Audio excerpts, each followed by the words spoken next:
بہرحال آپ جس کمرے میں نماز پڑھتے ہیں اس میں باتھ روم جو ہے ایسی جگہ ہے کہ اگر ہم نماز پڑھیں تو سامنے ہوتا ہے، کوئی بات نہیں، بند کر دیں اس کا دروازہ، پڑھتے رہیں، اس میں کیا ہے۔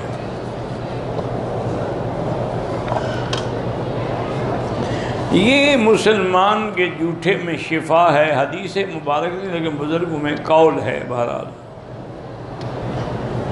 کہتے جی کہ اگر یہ بات درست ہے تو ایک دوسرے سے زکام لگ جاتا ہے، جب زکام ہو تو اس کا جھوٹا نہ پئیں، بس۔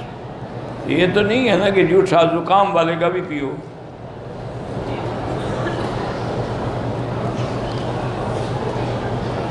اگر ہم اپنے گھر میں ٹی وی پر دیکھ رہے ہیں اور امام حرم نے سجدے والی آیت پڑھی ہے تو وہاں ہم سجدہ نہیں کریں گے، کیونکہ حکم ہے سجدے کا کہ خود پڑھو یا انسان سے سنو، یہ نہیں کہ ٹی وی سے سنو تو تب بھی وہی عمل کرو۔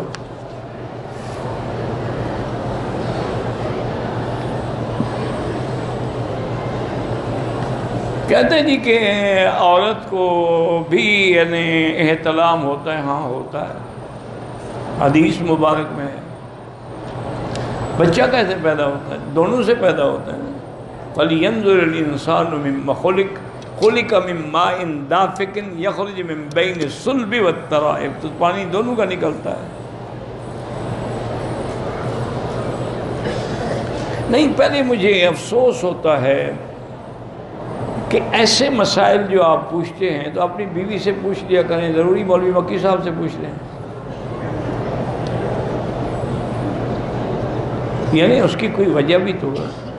لیکن چونکہ حدیث میں ہے میں مجبور ہوں کہ جواب دوں، کہ صحیح حدیث میں ہے، سیاہ ستہ کی حدیث میں ہے کہ ایک عورت نے حضور پاک سے سوال کیا، احتلم المرأۃ یا رسول اللہ، عورت کو بھی احتلام ہوتا ہے؟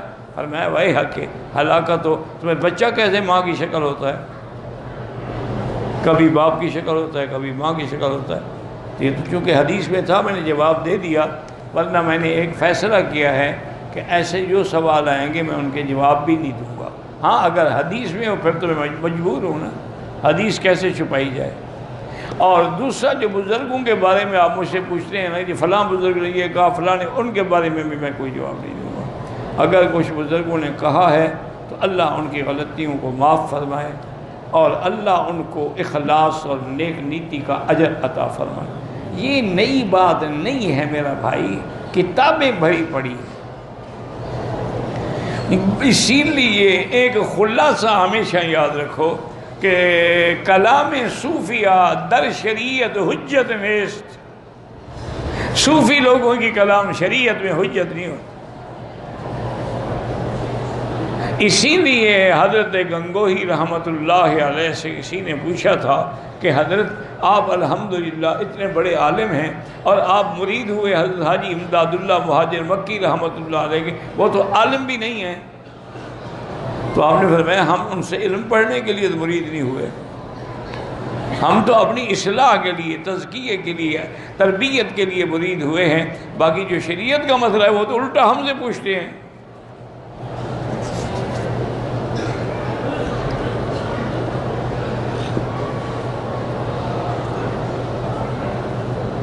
پتہ نہیں جب آدمی انتقال ہوتا ہے گھر والے اس کے لیے نفل نماز قبر پر پڑھتے بالکل ناجائز ہے۔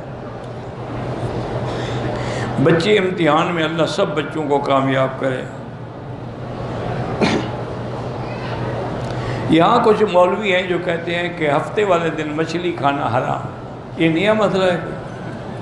آپ ایسا کریں کہ ہفتے والے دن مچھلی پکا کے مجھے بھیج دیا کریں، ٹھیک ہے نا؟ یہ تو یہودیوں کو منع کیا گیا تھا کہ شکار نہ کرو، کھانے سے منع تو نہیں کیا گیا۔ پتہ نہیں کہاں سے مسئلے گھڑتے ہیں، اب کیا کریں آپ؟ جواب نہ دو تب بھی نہیں گزرتی، اور جواب دو تب بھی تکلیف ہوتی ہے۔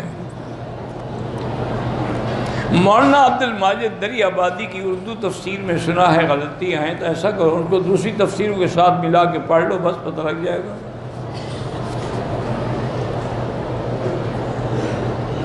ہم جو آپ کا درس سنتے ہیں تو یہ ثواب آپ کو ملے گا، مرحومین کو کیوں ملے گا؟ ان کے لیے دعا کیا کرو۔ تہجد کی نماز اگر فجر کی اذان سے 20 منٹ پہلے پڑھ لیں ٹھیک ہے، وہ تو سب سے اچھا وقت ہے۔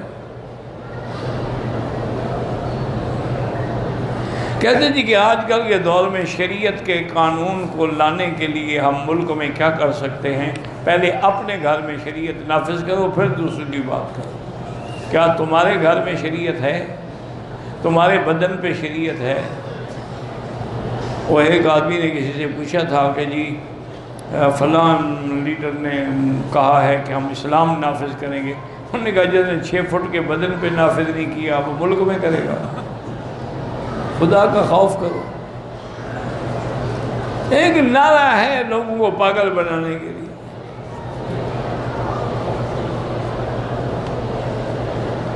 جو سچی اور صحیح وظائف کی کتاب ہو، بھئی بہت ساری کتابیں ہیں، حسن حسین ہے، اسی طرح بعض بزرگوں نے مناجات کے نام سے لکھی، اللہ عالم۔ گھر میں ناچاکی ہو تو 2 رکعت نماز پڑھ کے یا لطیف و یا ودود کی ایک تسبیح پڑھ کے روزانہ دعا کیا کریں، اللہم الف بین قلوبنا واصلح ذات بیننا۔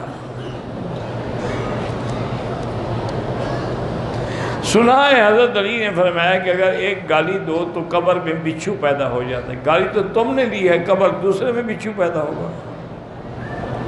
کیا مطلب ہے؟ تم نے گالی دی تو تمہاری قبر میں بچھو پیدا ہونا چاہیے، تم تو ابھی مرے ہی نہیں ہو۔ ایسے جھوٹی روایت حضرت علی نے فرمایا ہے۔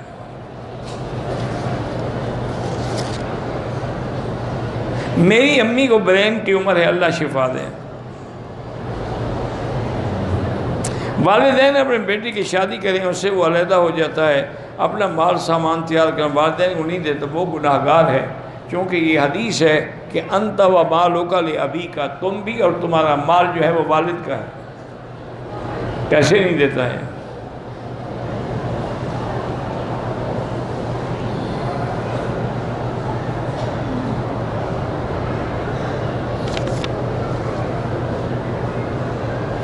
کہتے ہیں کہ میری حق البحر 7 لاکھ تھی، 3 لاکھ تو ہم نے زیور کی شکل میں دے دیا، باقی 4 لاکھ کے بارے میں یہ فیصلہ تھا کہ اگر جھگڑا ہوگا، ناچاکی ہوگی، علیحدگی ہوگی تو اس وقت دیں گے۔